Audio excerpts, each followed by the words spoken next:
Welcome to Gutsy Talks. I'm Rachel Larson, your host, naturopath and nutritionist, and I'm here to have real, honest conversations that can help you heal your gut, calm your mind, and fall back in love with food. Together with leading health experts, we'll dive into all things gut health and explore the deep connections between your gut and overall well-being, so you can feel empowered to take control of your health and live your best life. If you love all things gut health, follow me for more on Instagram at rachel.larson or head to rachellarson.com.au. Now, let's get into today's episode.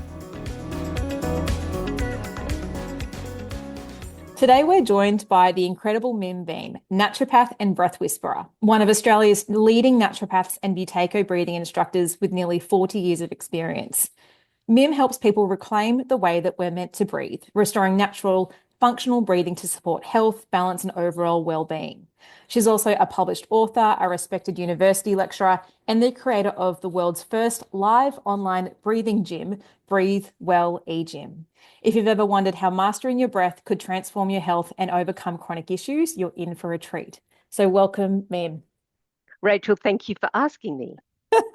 I am so excited to have you here. And like I mentioned to you before we press record, it was your talk last year. I mean, you're an industry great. Everybody knows you, but it was my first, I guess, live interaction with you last year at a conference where you were talking about this absolutely amazing healing tool that we have and we're doing every second of the day and we're not doing it properly, I say in quotations, but it was fascinating to me that there was something that was so accessible and yet we're not accessing it when it comes to how we can transform our health. It's fascinating, isn't it? It's that we obsess about diet, we obsess about exercise, and what's more important is the breath. And Totally. it just still spins me out. It's like, wait a minute. Totally. I mean, I was there at the conference and you were doing some exercises and I was like, oh my God, I'm not breathing properly. And I think, hopefully at the end of this, people will have a bit of more of an awareness as to how they're breathing, maybe what breath should look like. And ultimately, like if they want to go on and really harness this amazing tool that we have right here, what we need to do that. But yeah, it's kind of crazy when we're talking about breathing, when we're all doing it, but we're not doing it well. So I do want to ask you, what led you into this world of breath work? Well, actually, it was a long time ago in the early 90s, late 80s. I did a very short course on Buteyko breathing, and I'd heard about it. And it's named after a Ukrainian doctor called Mm. Konstantin Buteyko. And it actually has a number of good studies on how it helps asthma. And I had asthma, and I thought, oh, let's give it a crack. And I really just did 1 hour, 3 times a day with this crazy kooky guy. I'm a crazy kooky girl too. And it cured my asthma. I'm going to say I haven't had asthma from that day to this. And Wow. that was like, oh wow, I'm very glass half empty, by the way. Yeah. And then I thought, oh, this will be good for my asthmatic clients. And so I decided that I wanted to learn from Patrick McEwen, who's this Irishman who had gone to Russia to learn with Buteyko. And by that time, 2002, Buteyko had passed away. So 2011, I traveled to America to study with Patrick. He's Irish, but he's the world's leading breathing coach. Wow. And it blew me away. Like you said, it was like, what? Can Mm. breathing help with this? And it really has transformed my life, but also the way I practice, because Yeah. it's the fundamental, your diet, your exercise, and how do you breathe. So we can all breathe, obviously, and we get by. So when I tell people that I'm a breathing coach, they'll go, oh, love, I'm fine. Still alive. And it's like, I've not heard that before. That's hilarious. Yeah, that joke is But old. but yeah, but it's like, yes, I'm eating and I'm still alive, but how how well are you eating? Yes, I move, but and all of that. So how well do you breathe? And this is the thing that, over a period of time, your breathing may have got dysfunctional and you're Mm. still getting by, but you may not realize that the the way you breathe impacts your health, and maybe just getting your breath back to the way we were born, Mm. which is nasal breathing, diaphragmatic breathing, Mm. may have this huge impact on the rest of your health and your life, your well-being. I love that. And one of the intentions of this podcast was to really strip back what we're trying to do for our health. I think in this absolutely overloaded world of information, we're looking for the next best thing. And it's actually the reverse, where we're really missing our basic building blocks of what a good foundation of health is. So that's breathing, great A example. Absolutely, Rachel. And it's Mm. boring as fuck, I was going to say, but it's We like, can and say this it. is the thing that when people say, and what about diet? And they're wanting the new superfood or the Yes. what, it's just like, oh, I'm sorry, it's really, really basic. Yeah. Yeah. And it's not as sexy as the newest, latest, greatest thing, No. but it works, and you know it works, and I Mm. know it works. Mm. And when people experience it, and this is the thing, and this is the thing with the diet, you get someone off sugar for Yeah. 3 or 4 days, and then they hate you for those 3 days. Yeah. But after that, they go, "Oh wow, you're right." Like, duh, duh. And it's like it's not rocket science, but you need to experience it. Yeah. And I think, what you said about it being pretty boring and unsexy. I had a chat with Tanya Wells, who is a cancer and oncologist, integrative naturopath. And she was, we were talking about, people like, what's the next thing to do? She goes, look, the things that are actually really unsexy are the things that actually work. There's all the things that you see online about this is new greatest pill that will do X, Y, Z, but it's really the unsexy stuff that is the stuff that helps. I agree. And just before you move on there, I think you need, because the patient will often know, they'll often go, Yeah. you can almost see this realization in their body, like, Mm, yeah, you're right. yeah. But we need to hold their hand initially. Yeah. Totally. And yeah, Yeah, absolutely. Tell us about what we're looking for, because again, people are still probably going to be like, I breathe fine. Should I even listen to this hmm. episode? Yes, you should. But what does it look like or feel like when we're talking about dysfunctional breathing or not breathing optimally? Well, one of the biggest things is mouth breathing. And people, yeah, good, you just closed your mouth. That was a close call.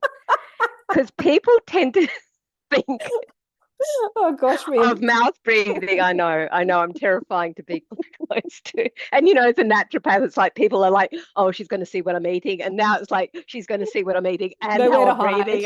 Like, so the mouth breathing. And people Mm, tend to think, oh, I don't mouth breathe. I'm not going around like this. yeah. Yeah. But mouth breathing is as subtle as just having the mouth slightly open, Yes. just like that, just like Mm, that. And there's a lot of science to it, which I won't go on about, but it's about you're losing carbon dioxide. mm, We hopefully will get to that point. mm, But mouth closed, breathing through the nose, and using your diaphragm to breathe. mm. And that sounds really simple. We were born doing that. Babies, if they can't nose breathe, they're stuffed. Mm. Because if they're breastfeeding Yes. and they can't breathe through their nose, They're not breathing. so Yeah. babies breathe through their nose and they breathe using the diaphragm. And Mm, so that's our main breathing muscle. So by the time someone's even 5 or 6 or adult, they are often breathing with their mouth open and using the accessory breathing muscles, which is these muscles here, and you're mm. using those 20 to 30,000 times a day. So that leads to all of the issues related to it, which are very surprising. So hopefully we'll get on to Yes, that. It's just definitely. like, well, what's wrong with me breathing using these muscles, and what's wrong with me breathing with my mouth open? That's what's really interesting. Totally. I guess, yeah, you've mentioned like kind of what is happening in terms of people. And again, this is probably things that we're not aware of. So there's a huge awareness factor that we need to help with that process. but the mouth breathing and the like those shoulder kind of breathing versus that diaphragmatic breathing, Yeah, what are some of the consequences or signs and symptoms of yeah. someone who has been dysfunctionally breathing? Okay, well, this is the fun bit because let's just talk about if someone comes to see you and I've got headaches and my neck is always sore and I feel tension in my shoulders. Hmm. You're going to think, I can see you thinking, like, could they have injured themselves? So there's what we Mm. call differential diagnoses. So Mm. what could be the issue here? Could it be a brain tumor? Yes. Yep. But let's put that down on the possibly. Yes. But is there, do they have an injury? Do they have an old sports injury or something like that? Possibly, possibly, possibly. Mm. Mm. But another possibility and another differential diagnosis is that are they not using their diaphragm properly to breathe? So the diaphragm is below the ribs and it's meant to just go like this and this all day long. And Mm. that's the main breathing muscle. If you're not using that correctly, you're using what we call the accessory breathing muscles, which is the trapezius, the scalene, the sternocleidomastoid. And if they are being used incorrectly or overused, they're going to get sore. Mm. All right. So Mm. they're you being used 20 to 30,000 times a day, helping you breathe when that's not their job. Mm. So could it be? And so this trapezius, which kind of goes on to the scalp muscle, this could be the headaches, this could be the sore neck and shoulder muscles. So and leading to that, if someone has their mouth open, this joint here, it's called the temporomandibular joint. So this is the temporal bone of the skull. This Yeah. is the mandible, the temporomandibular joint. It's at rest when the mouth is closed and your tongue's in the right position. We can talk about tongue position. Hmm. If your mouth, so if you just wanted to pop your fingers there and then open your mouth slightly. Sorry, if people are like in a car or not watching this visually. Yes. Their fingers are just in front of their ears Yeah. and and open. Yeah, if you're driving, can you just use one hand for this Not both. exercise? And if not both, you can do this if you're a passenger in the car. Okay. So opening and closing the mouth, you can just feel a slight hinging movement. Okay. Yep. So when the jaw when the jaw is dropped and the mouth is open, that's putting quite a strain on that joint, Yes, you can feel TMJ, that. temporomandibular. Yeah. And for some people, that's enough to cause huge headaches. Mm. It's also the muscle, the sternocleidomastoid muscle inserts there. And so that can cause this pain as well. So that there's a spasming of that particular muscle. Mm. So as simple as that, people saying, and they'll go to the chiropractor and osteopath and physio, and that's fantastic and it will relieve it. But the cause Mm. is that they're not using their diaphragm correctly. So they're going to be overusing these muscles and it won't go away. They will Mm. need to keep having that regular relief. So that's just an interesting one. Another one would be, wow, I don't understand why I'm getting holes in my teeth and I've got gum disease. I don't eat any sugar. Close your mouth, Rachel. Thank you. Um, I'm just in awe, Mim, but sure. no, yeah, but you can be in awe with your mouth closed. You can express through your eyes. So if the Okay. mouth is open, there's less saliva. Mm. Saliva carries the enzymes that actually are able to eradicate the bacteria that cause gum disease Yeah. and dental caries. Mm. So, that's interesting too. Obviously, there are other reasons for all of these For things. I'm sure. not going to say absolutely Yes. 100% it's your breathing. No, but it's a really valuable tool for us as Yeah. naturopaths and nutritionists to go, yes, it could be zinc, it could be da da, it could be da da, it could be SIBO, da da da. Wow, I wonder what their breathing's like. And that's an extra thing for the client that's actually not too much. It's not another tablet. It's Yes. not changing their diet. It's just asking them if they could try this. Yeah. And so that's why I like this as a naturopath. It's Mm. just this extra little tool. And sometimes it's the whole deal. It's like, yeah, it's your breathing, but it could be, and I'm going to change your diet. And, we're going to do this. And then we've got the full package. Yes. It's about I think I mean, I love this clearly because it's important, but it's also a sustainable strategy. And this is what I feel like is the thing that I'm saying more and more often these days. It's what we do, obviously, in a sustainable way, ongoing. It's a strategy that we can use for the rest of time that won't cost us anything once we've learned how to do it. We've got that awareness there. And that's amazing that you don't have to, That's gold. That's yeah, what I love about it too. And yeah. it's really giving the control to the Mm, patient, which is, and that's what I want. I want they're the boss, totally. and they're in charge. We give them the tools. Hmm. We hopefully know a little bit more about diet or whatever, and just guide them. Yeah. But ideally, it's not taking. I think the supplements and herbs and they're amazing, Yeah. but they're medicine, Yes, they are. and I don't. I Some people need to take medicine always. Yeah. Yes, but if it's nice if they can self-regulate, if they can actually, they're like sustainable is the right word. Yes, it is. And Yeah. yeah, I think we've said it and we're in total agreement with why this is an important thing. So I guess I'm working with a lot more gut patients and Mm. issues and in that field.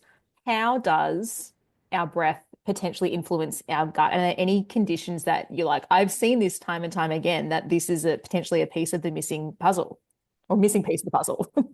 Absolutely. Let's talk about reflux. Hmm. Okay, so reflux could be due to a lot of things. It could be stomach acid, it could be stress, it could be SIBO, small intestinal bacterial overgrowth, it could be all of those things. And they're all valid and they're all potential differential diagnoses. Mm. So, what about this? And this just does my mind in. And I'll send you a little image and maybe you can share that or Yep. pop that somewhere. Our diaphragm is a really wide muscle and it separates the thorax or the chest from the abdomen. Yep. And it does. So all above is the heart and the lungs, and below is everything else. Yep. It's the stomach, it's the the small bowel, the large Intestines. bowel, Yep.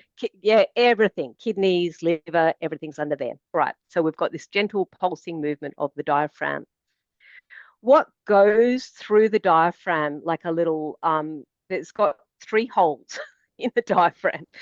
One's for a big vein and one's for a big artery, the carotid artery, and the other one is the esophagus, Yep. which is the tube that goes from the mouth right through. Yeah, so the tube that goes to the stomach. So from the mouth, the throat, the esophagus. Yep.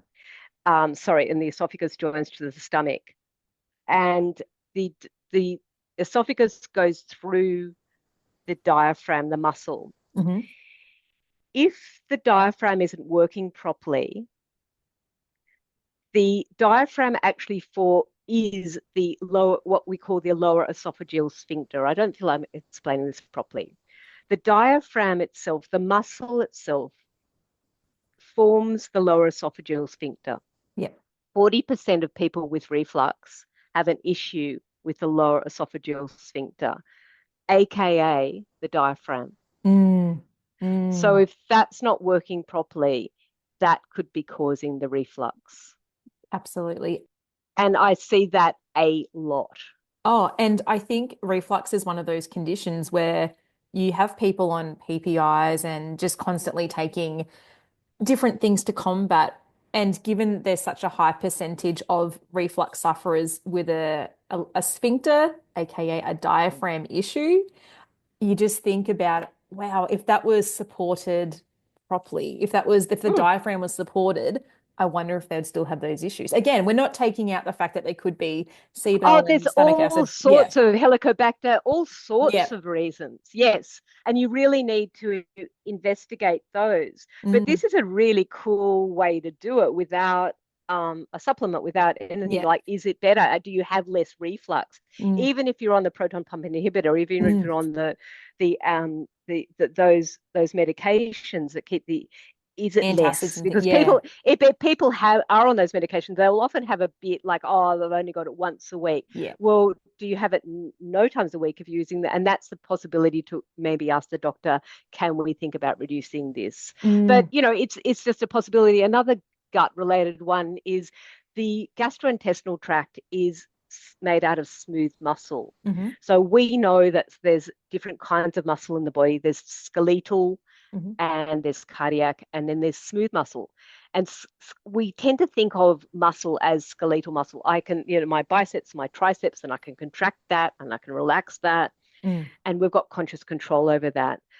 We don't have conscious control over the smooth muscle. Yeah. And smooth muscle, the gastrointestinal tract is smooth muscle.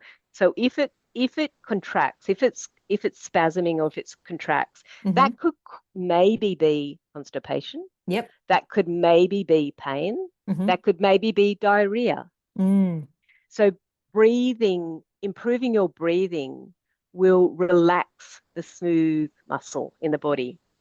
And there'll The be other area, and there may be, if it's due to muscle constriction, mm-hmm. that will help the constipation, the pain, the diarrhea. Yep. If that was the issue. Yeah. Yeah, again, we're not taking out differentials of other things, No, but we're absolutely. saying, yeah, If their breathing is poor, yeah. could it be Mm. even 10% of their problem? And 10% ain't nothing. No, people want 10% change. Yeah, that's a good And change. you're giving it with a diet, with your herbs, whatever. We've got the other bit, but that could be the missing link Yep. to making this the whole, I'm better by 80% instead of 60%.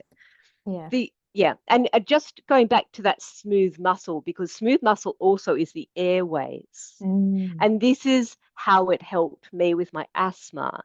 Asthma is a condition of constricted airways, constricted smooth muscle of the airways. So breathing this way helps to relax.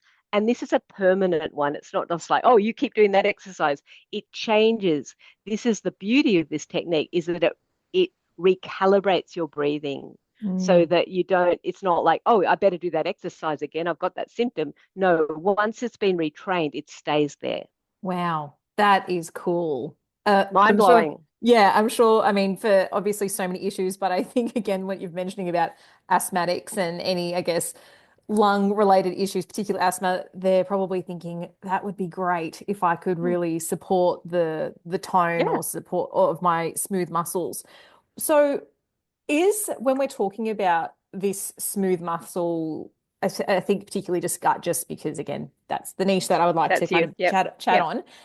Is this a nervous system connection? Is it the breath affecting the nervous system, affecting the smooth muscle, or is it the breath on its own? Or yeah, how's it kind of working? Because I mean, the more I work with gut, and again, this has been a very long time, but the message I want to get out to people is like, I feel like the overarching God of our body is kind of like our nervous system. And, we've got these obviously gut related things, but I feel like the root cause of most of our gut issues is nervous system based. So I'm just wondering if the breath is kind of connected in that way. If that makes It's a sense. really great question. And it's Mm-hmm.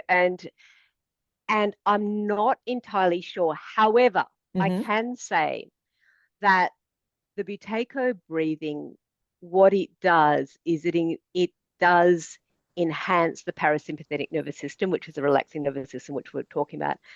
And that's a biochemical thing by increasing and I said we'd get back to carbon And here dioxide, we are. increasing our capacity to tolerate higher amounts of carbon dioxide. Carbon dioxide has a tranquilizing effect. In the old days, people would, with a panic attack, breathe into a paper bag, Yep. recirculating the carbon dioxide. So, yes, Mm. it's nervous system. And it also seems that the carbon dioxide has a effect of relaxing smooth muscle that may not be nervous system. Yes. So So you are right, and you are right. yes. Don't you love that? Yeah. I mean, of course. But definitely, and that's where I use this technique a lot. Yes, for gut related conditions, which, this is Mm. your shtick. But as you say, it's nervous system, and Mm. you're seeing your gut patients who are stressed out of their minds. Yep. And so this is the breathing technique for that. So it's for anxiety, but as it happens, their anxiety or their the way they're dealing with stress is affecting their gut, which is Yep. what you're coming to. So this is the perfect combination. Yes. And so it's it's having the effect on the nervous system and the smooth muscle. Yep. And so your question is a really good question. Mm. Is it only the nervous system? I'm not quite sure. It seems to have an effect on the smooth muscle separately. Yeah. But having people less anxious Never a is bad going to thing. help anything. And I think like when we're also looking at, chronic health issues or just health in general, using strategies that have a pronged effect. Like, how good is it that we can use breath to help our gut, plus our nervous system, plus if you are also an asthmatic or something else, wouldn't it be great if there's one thing that has these multiple benefits as opposed to a single strategy for every single thing that we're working with? Like this is, I find, again, it's another example of how connected the body is, but using strategies that also work on that connective level, I think is a really powerful thing to have in your toolkit. Yeah, I know. I totally agree with you, Rachel. And I think that we're at risk, as everyone is in our society, I think, Mm, or just, of like, okay, I'm just going to focus on your, third toe from the left. yeah. And because that's the one that's clearly causing you issues, instead of taking this global look, which is Mm, what the breathing is. So getting the breathing right is going to help a number of things. And so that's a really nice, but people come in with pain in the gut or da, da, da. sure. You need to be doing Yes, symptom relief as well of course. as as well as what's driving it. So for you, you're looking at the microbiome and things like that of what's driving it, yes, Mm, and then the nervous system, and this is the perfect tool yeah, for regulating that. I love it. What is it that we're doing? Like, why are we breathing so poorly? Like, what is Mm. like why? It's just again, What's that about? it seems like a given that we should be breathing in a way that is good for us, but we're breathing poorly. Tell us what you think is going on. What is causing that? Well, I don't know. However, Fair enough. it could be that as I said, when we're babies, we breathe using our diaphragm. Mm, mm, When we start at preschool, we're starting to sit in mm, chairs or sit even cross-legged and so you're hunching forward a little bit, your posture, and that's impeding the use of the diaphragm. So a little bit about it could be that. mhm, It can be stress. mm, So, what stress does, and it's a real evolutionary thing, that with stress, your breathing increases. It's because you're running from the bear. yeah. Even though the bear may not be in the room, The bear's an your breathing email change, these days. yeah, exactly. The bear is an email. Your nervous system doesn't know that. And so Mm, there's the bear there, and your breathing changes. yeah. With stress, your breathing changes. So with ongoing stress, your breathing changes permanently. Yep. And, I don't know how you go with this, but I think that even in utero, babies can feel stress. And so, and that's, they're not breathing there, but they come out breathing with Mm, stress. And mm, so it could be early stress. So it mm, could be the posture, that is just because you're not told to have a straight spine, and that's going to impact the diaphragm. Another one, and I see this a lot, is having a cough or a cold as a baby or as an infant. mm, You are going to be congested. You can't breathe through your nose. So mm. you're going to start mouth breathing. And then the parents, well, people just don't recognize mouth breathing as an issue. So No. they don't correct it. And then it becomes a habit. Mm, So mm. it's the cold's gone Yep. or the stress is gone, but the habit, and this, a lot of things in the body are rhythms and ongoing patterns. And even if it's not totally functional, it'll Hmm. stay that way. Like Mm, weight's a great example. People will be that 5 or 10 kilograms above what's ideal, but the body, there's this set point. And it's the same with breathing. And there are receptors in the brain, actually also in the heart, mm. believe it or not, breathing receptors that say, okay, well, this is us. Yes. Yeah, I know it's not perfect, but it's us. We're Yep. still alive. It's us. But you can retrain that. Yep. And that's what I love too. Wow. I'm Mm, thinking of my poor partner who he's mentioned when he was younger, he had terrible hay fever and would be a mouth breather. And I think of my little niece who's had lots of different colds and all of these things like that. And, it's something, I guess, just to be aware of. The whole thing that we're doing is uh, shining light on things that, again, that you're Yeah. saying mouth breathing is normalized. Obviously, you've got to breathe if you've got a cold, but it's about, I guess, is it an ongoing way that we've trained our breathing? Mm. It's become part of what you do.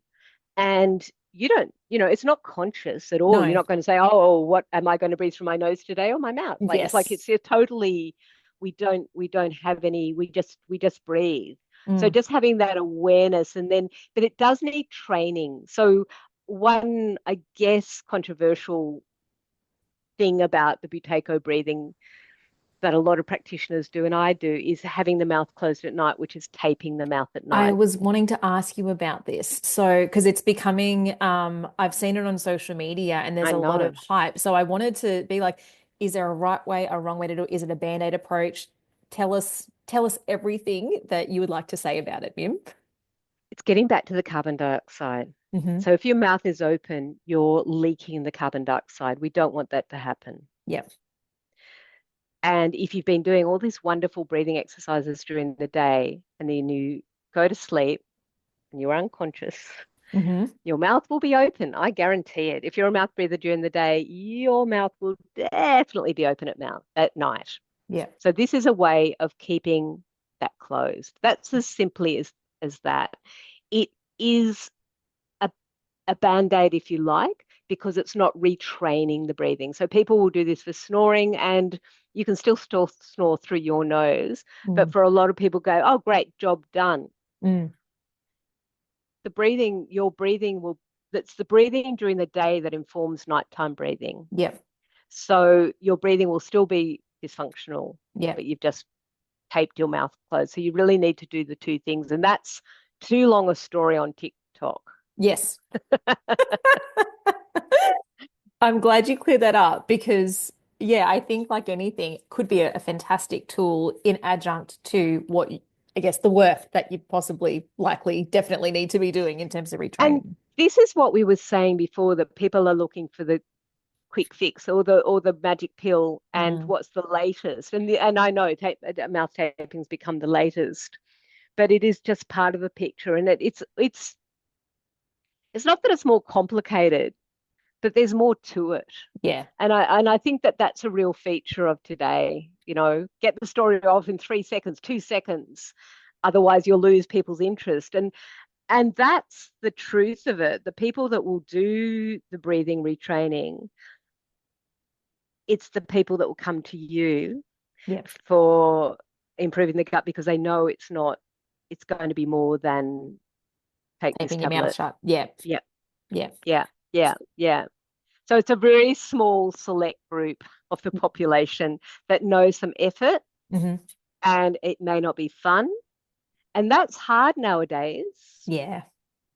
It's hard to market that as people who are teaching and trying to help people really, and because we talk about real health results and sustainable health results, and it's not glamorous. It requires a level of continuity. It's not sexy. It's often just doing basic things. And yes, health can be complicated and it requires complicated intervention, but it's hard to market that when you're wanting to really help people, but we're trying not to give them clickbait answers. We're wanting to give them real answers. I don't know how to overcome that, but I guess we're still here doing our job, so we must be doing something and attracting the people that are, I guess, ready to do the unsexy work. Mm. Yeah. How do we, well, yeah. Yeah, it's really hard because like I guess it's a social media, but it's everywhere that shiny, Mm. I'm at the beach in my bikini. I mean, it's sounding very I have to get my lip down now. Like my lips just gone into a little snarl. I don't know. I don't know, but you kind of think, don't. And then you see the people just traumatized because their life's not like that. And they Mm. think everyone else's life is like that, but it's not. I Yes. don't know. I don't know. It's this very interesting. And I get into the thing of like, oh, everyone else's life is shiny. Why is Yeah. my life not shiny?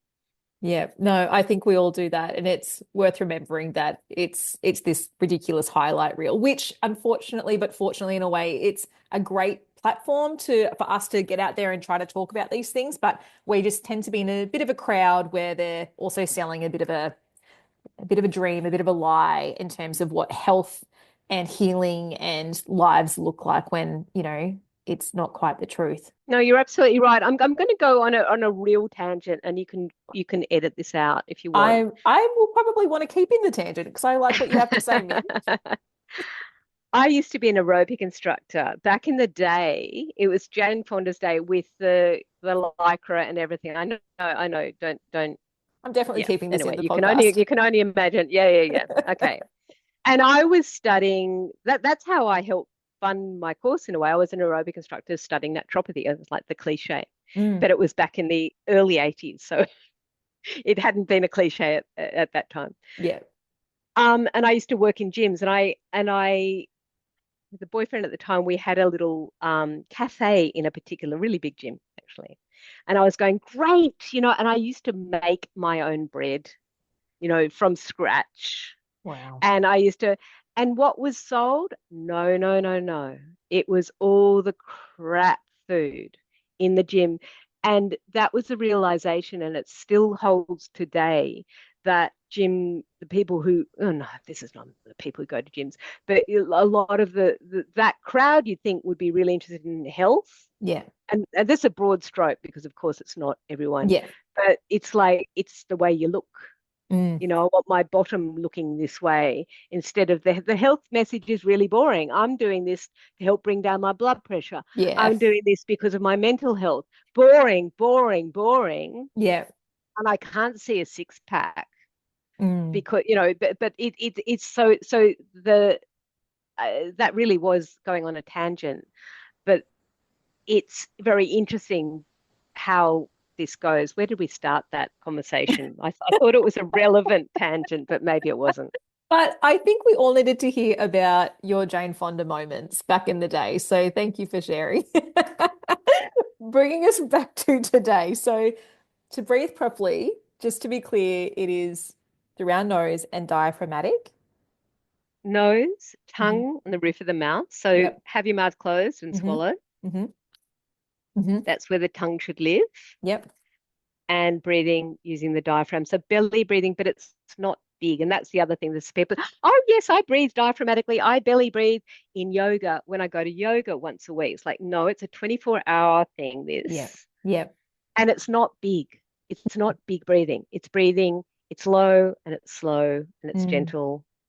Yep. And that's the way we should breathe. So, how do people start breathing that way? Is it awareness that we need to be cultivating? Is that the first step, or what do people start doing? A really good point. Yeah, just if you feel that you've possibly been a mouth breather Hmm and you can breathe through your nose, do that first. Mm, And that's all you need to do. mm. For a lot of people, that will change things. Yeah. And when they're breathing, is there a sensation that if they've been not breathing well for a long time, what are the sensations that they can be like, I think I'm doing it right? Well, they will probably find themselves yawning and finding a change of, it'll be quite difficult Hmm to have mm the mouth closed if you've not had it closed. And that's the carbon dioxide. If the mouth is closed, you're not losing the carbon dioxide. The carbon dioxide builds up. This is also something that blew my mind mm because it's not about oxygen that we breathe. It's the oxygen levels can get really low, like 60%, 70% before the brain will say, hey, take a breath. It's Yep. all about carbon dioxide. So it's carbon dioxide increase that makes you want to breathe, not low oxygen. So when you're walking up a hill or you're finding you're really breathless, you need to mouth breathe because you're exercising, you're saying, I need more oxygen. No, your oxygen levels will be absolutely fine. What you're reacting to is the increase in carbon dioxide, and that's Mm. the driver to breathe. I did not know that That when I is started. no. People don't, they go, I need more oxygen. No, your oxygen, let's put an oximeter on your finger. Oxygen's fine. The distress you're feeling is a buildup of carbon dioxide because that is what the receptors are looking for to to coordinate breathing. I think a lot of people listening to this will be hearing that for the first time. And I, Isn't that insane? yeah, yeah. Yeah. I'm not making that up. I know you're not. It is the way the body works. Yeah. Why do we not get taught that? No, I know. It's this amazing, Oxygen's yeah. king. Yes, of course. We need oxygen to live. Yes. But the sensation that you're breathless is not about oxygen 99% of the time.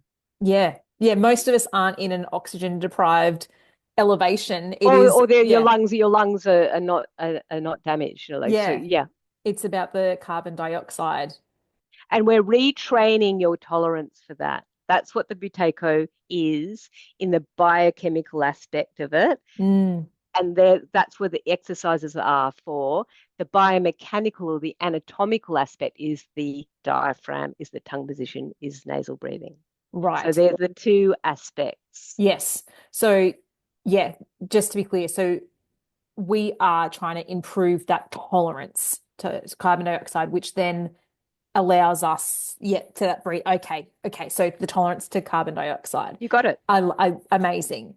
So if if people, yeah, wanted to, I guess, start their breathing journey, what would you say to someone? Like, how would they go about that? What would your, I guess, You mean apart from joining one of my courses or joining my gym?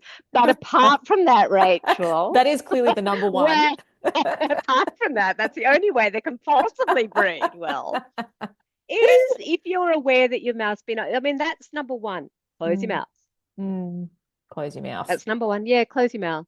Yeah. And just notice that just and that is because the benefits of this and the benefits of this training are the same as when people say I must meditate. It's the same physiological change that's occurring Mm, during meditation and mm. why meditation is so good for you. Now, I'm not saying it's not like there are other spiritual or religious aspects that Of may course. be with that, and I'm not talking to that at all. Yeah. But during meditation, whether or not the meditation itself is focusing on the breath or counting the breath or imagery, the breathing will change. Mm, And mm. it's the breath that's causing that relaxation of the nervous system. It's the breath that's causing the reduction in the inflammation. It's the breath. That's why meditation's got such a good rap. Actually, the breath. It's the breath. It's the breath. Oh, And the goodness. medit and Yeah. so people say, well, I can't possibly do this. I'm trying to meditate half an hour, and you expect me to do the breathing as well? No, no chance, no chance. It's Yeah. like no, it's the same thing. Yeah. If you're looking at it from a health point of view, if you're looking at it from a spiritual enlightenment point of view, I'm not your Yeah. Yeah. Different. I can't help you with that. Yeah. Yeah. Again, I think there's opportunity. Not only can we overlap our what we're supporting in the body, but again, there's that sense of your breath can be a form of meditation. And funnily enough, I do have a meditation episode coming out next, and we're talking about that. And I will definitely be talking to her about, I guess maybe from that different perspective, the breath. But when I think of meditation, I think of breath as well, whether or not there is any other, again, spiritual or Yeah. Look, if there are other aspects yeah. that is not touched by this, but people who say Mm, I can't meditate, then yeah. that's a blanket thing. I can't meditate. It's like, okay, Mm, that's fine. yes. Let's do this. And you're getting the Yes. benefits of it. And it takes away that guilt or that, like, oh, I can't meditate, the monkey mind and all of that. Yes, absolutely. Mm, And let's do these exercises, and you will find that mm, your mind will slow as well. You'll yeah. find that it's like all of the benefits. Just don't call it meditation. Yeah. Yeah. I love that. And again, like you said, it's about helping our patients, helping our clients in, I guess, in the introduction to it, developing and forming a relationship with this new thing that we're hoping that they'll sustain. And I think whatever you call it, whether it be meditation or breathing or whatever, like it's clear that there's such value and there's such benefit to come of that. Just needs to be prioritized in a way, which again, it's not forming guilt or anything if there's reasons we prioritize different things, but it is something that which I hope we can all prioritize. And obviously, after this talk today, see why we need to prioritize it because I think we've all convinced that maybe we all need to sit up a bit straighter, breathe with our mouth closed and do some diaphragmatic breathing. But really, if you've got some health issues that are feeling a bit niggly or stuck, or there is that 10% that you like can't budge, if you've got that reflux that's like you can't budge, I wonder if breath work and changing breathing is the missing piece. And it's no biggie if it's not. I Yeah, mean, for it's sure. like it's not like, oh, invest in this extra 100%. machine or tablet or whatever. So it's like, give it a crack. Yeah, absolutely. We've got to find what works and hopefully it's breath. So, Mim, if people are like, I need to take the next step, I need to, help. What am I doing? I need to support my breath work. How do they work with you? How do they contact you? Thank you, Rachel. Well, I've got this, as a lot of people do have the free chat, Hmm. and that's a really good way. And I think you're probably the same. If I feel like I can't help someone, I'm not going to waste their time or my time. Yeah, there's someone better out No. there. Yeah, there's someone. Yeah. So I think that's a really good way. And some people will absolutely know. They know it's their breathing. So in that case, yes, doing a course is really the best way. I know I run courses, I know it's my business model, but it really is you get the understanding, you learn the exercises. I can, change the exercises, depending on what you need. But a course is the very best way. But if you're not sure, I'm very happy to have a chat and it like, could it be the breath? And I could give you a short exercise to see if it improves, like if you've got pain or something Mm, at that moment, yeah, then if there's even a small change, it's like, yeah, it's likely to help at least. mm. That's a good way. Doing a course and I'm very shortly going to have another a self-paced course that's available. But I think that live experience, whether it's Zoom or in person, Zoom's amazing. I can Yeah. really, I can see your little shoulders. Your shoulders are fine, darling. But like and and and working out, people often asthmatics get very Mm, anxious with breath work. for sure. So then I need to know that so that we can then change the exercise. And Mm, and then the body gets, yeah, okay, it's okay. I'm not going to die, because that's can be maybe not the conscious feeling, yeah. but the unconscious panic about Yes. changing your breath. If it's really dysfunctional, changing your breath is very scary. So Mm, I need to hold your hand. Let's try this. Okay, don't do 3 seconds, do 2 seconds. It's mm. fine, whatever. And it changes. And I love working with people like that. I had someone this morning and really bad asthmatic, like hospitalized all the time. And this is the first time she's had a cold, and her asthma is there, but she's not, it's nothing to what she's normally experienced. And Wow. that's really, she's in her late 20s, and this is the best she's ever been. It's still not great, Mm. but yeah, it's really gratifying Yeah. to see those changes. And a glimmer that her life is improving. Is sure it might not be the goalposts yet, but for her to see that change through breath work, I can And imagine she's is in control. Yeah, she's in yeah. control. It's not like, oh, I need to have 10 of these drops. So like, she's control. Yeah, and Yeah. you can access it at any point in time.